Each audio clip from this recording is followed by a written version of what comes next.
अस्सलाम वालेकुम नाज़रीन, मैं हूँ आसिफ़ अली ख़ान। नाज़रीन, अक्सर वालिदैन के दरमियान आपस में बच्चों की तरबियत को लेकर ना आपस में इत्तेफ़ाक नहीं पाया जाता।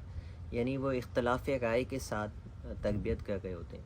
जबकि तरबियत, parenting is a team work. ये ऐसा नहीं है कि आप माँ अपनी एक अलग डायरेक्शन में चलती रहे, बाप अलग डायरेक्शन में चलता रहे और दोनों का गोल जो है वो मंज़िल एक हो।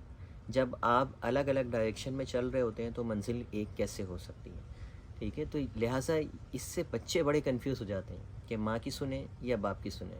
माँ अलग डिमांड कर रही होती है, बाप अलग तरीके से बच्चों से डील कर रहा होता है और यूँ एक कन्फ्यूज़ पेरेंटिंग की वजह से वो बच्चों की जो शख्सियत है वो तबाह हो जाती है। और यही वजह होता है कि ऐसे बच्चे फिर आगे चल के ना खुद मुख्तार फ़ैसले नहीं ले पाते। फ़ैसला साज़ी उनके लिए बड़ा मुश्किल होता है ऐसे बच्चों के लिए, क्योंकि उन्होंने सारी ज़िंदगी यही देखा होता है कि जब मेरे वालिदैन कोई एक फ़ैसला सही तरह से नहीं ले पाते थे, एक फ़ैसला लेने के लिए दोनों आपस में लड़ते थे, तो फिर ऐसे बच्चों के अंदर ये स्किल डेवलप नहीं हो पाती।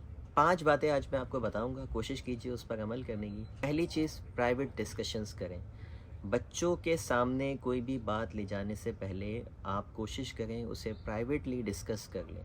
अगर आपके दरमियान किसी किस्म का इख्तलाफ पाया जाता है तो उसको पहले से ही आप उसको, जब आप प्राइवेटली डिस्कस करेंगे तो वो सारा इख्तलाफ जो है वो आप पहले से डिस्कस कर पाएंगे। बच्चों के पास जाने से पहले आप उस मसले को का हल निकाल पाएंगे, बजाय इसके कि आप बच्चों के सामने ही इख्तलाफात पर आ जाएं और माँ बोले नहीं ऐसे नहीं करना और बाप बोले नहीं ऐसा नहीं करना। दूसरा, एक दूसरे की राय का एहतराम कीजिए। अगर माँ या बाप में से कोई एक शख्स कोई बात कहता है और सामने वाले को वो समझ में नहीं आती, यानी मियाँ की बात बीवी को समझ में नहीं आ रही, बीवी की बात मियाँ को समझ में नहीं आ रही, तो बच्चों के सामने एक दूसरे की राय को ऐसा ना हो कि आप उसको डीवैल्यू कर दें। आप उस उनको सुनें, अगर इख्तलाफ हैं तो मिल के उसका हल निकालें, ना कि ये कि ऐसे में क्या करते हैं कि वालिदैन टीम बना लेते हैं। माँ जो है वो बच्चों के साथ टीम बना लेती है और बाप के ख़िलाफ़ हो जाते हैं बच्चे। बाप या तो फिर जो है वो बच्चों के साथ टीम बना लेता है और बच्चे माँ के ख़िलाफ़ हो जाते हैं। आप याद रखिए, आपकी टीम, आप मियाँ बीवी एक टीम है, ठीक है? आप दोनों जितना मज़बूत रहेंगे बच्चों के लिए उतना फ़ायदेमंद है। ना कि ये कि आप बच्चों को अपने साथ मिला के बीवी के ख़िलाफ़ हो जाएँ या बीवी को अपने साथ मिला के शौहर के ख़िलाफ़ हो जाएँ, तो इससे जो सबसे बड़ा नुकसान होगा वो आपकी अपनी औलाद को होगा। तीसरी चीज़, अपनी ज़िम्मेदारियाँ बाँटें। ये ना हो कि जी पेरेंटिंग सिर्फ़ माँ की ज़िम्मेदारी है और माँ बाप ने सिर्फ़ जाके बाहर कमा के लाना है और पैसे जो है ला के दे देने हैं और बस फ़ीस भर देनी है और बिल भर देने हैं। ये ऐसा नहीं होता, पेरेंटिंग दोनों की ज़िम्मेदारी होती है। बच्चे बच्चे को आप बाप ने भी उतना ही टाइम देना है, माँ ने भी टाइम देना है, अदरवाइज़ बच्चे को आपकी एफ़र्ट्स तो नज़र ही नहीं आएँगे कि आप बाहर क्या कमा रहे हैं, क्या नहीं कमा रहे हैं, कितनी मेहनत कर रहे हैं। बच्चों को याद रहता है कि आपने उनके साथ टाइम कितना अच्छा स्पेंड किया। उनको नहीं याद रहता कि आप जो है वो कितना धक्के खा गए थे ऑफ़िस में, बच्चे को क्या पता, ठीक है? उसको ये पता है कि कौन मेरे साथ इन्वॉल्व था, कौन मेरे दुःख दर्द में मेरे साथ खड़ा हुआ था, कौन मुझे टाइम देता था, कौन मुझे खाना खिलाता था, ठीक है? ये सारी चीज़ें इन्वॉल्व होना पड़ता है। ख़ास तौर पे वालिद यहाँ पर बहुत बड़ी गलती करते हैं कि उन्हें लगता है कि हम कमा रहे हैं। बच्चे को नहीं पता कि आप क्या कर रहे हैं बाहर। शायद बीवी को पता हो लेकिन आप बच्चे को नहीं पता। बच्चे को तो चाहिए टाइम, ठीक है? उसको चाहिए इमोशन, उसको चाहिए एक अच्छा साथ, एक खुशगवार माहौल, और वो तभी मिलता है जब मियाँ बीवी मिल के बच्चों को की तरबियत करते हैं, ज़िम्मेदारियाँ बाँटते हैं।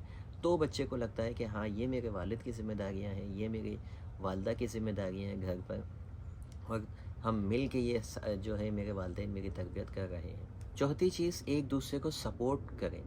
बच्चों के सामने मियाँ बीवी एक दूसरे को सपोर्ट करें, ना कि अपोज़ करें। यानी मुखालफत कम से कम हो, और जो भले आप उस पे इख्तलाफ रखते हों लेकिन बच्चों के सामने थोड़ी देर के लिए आप ये ज़ाहिर ना करें कि मुझे इस बात से इख्तलाफ है। बाद में अकेले में डिस्कशन करके आप कोई दरमियानी रास्ता निकाल लें, लेकिन बच्चों के को यही पता होना चाहिए कि मेरे वालिदैन एक टीम है और मेरे वालिदैन एक दूसरे के साथ मिल के जो भी काम करते हैं, जो भी फ़ैसले करते हैं।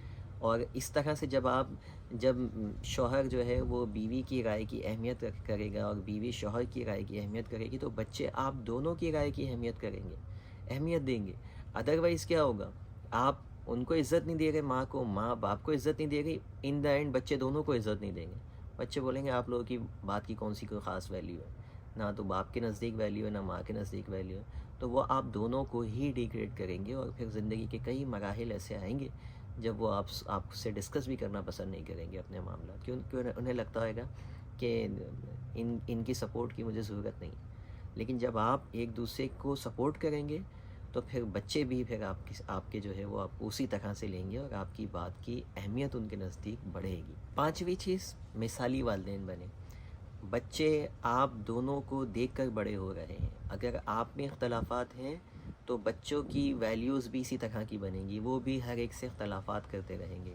اگر آپ میں اتحاد ہے تو بچے کے اقدار، اس کی ویلیوز اسی حساب سے بنیں گی، وہ بھی اپنی ویلیوز میں اس چیز کو شامل کرے گا کہ اتحاد کوئی چیز ہوتی ہے، سپورٹ کرنا کوئی چیز ہوتی ہے، کیئر کرنا کوئی چیز ہوتی ہے، ایک دوسرے کا مان رکھنا کوئی چیز ہوتی ہے، ایک دوسرے کے لیے اپنی بات سے پیچھے ہٹنا کوئی چیز ہوتی ہے۔